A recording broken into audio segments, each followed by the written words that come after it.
Is it an authentic hadith that nothing changes one's destiny except dua?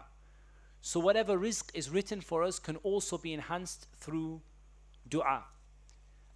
With regard to this, we need to understand that qadr is of two types.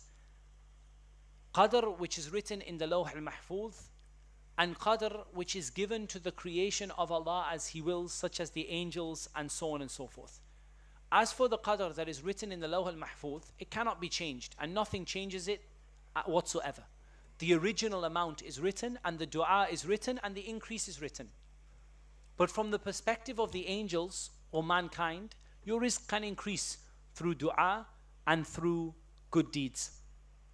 So you can increase your rizq, i.e. let's imagine that Allah Azza wa Jal decrees in your lifetime that you will earn 1 million dirhams. As an example, Allah Azza wa Jal decrees that in your lifetime you will earn 1 million dirhams.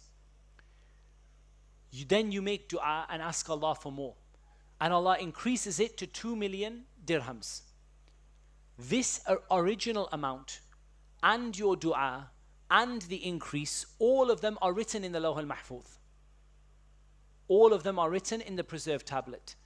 1 million, dua, 2 million, all of them are written. But from the point of the view of yourself and the angels, your dua, your rizq has increased. It was 1 million and now it is 2 million. So qadr in one way never changes, and in another way changes. From the point of the ultimate qadr that is with Allah, this never changes.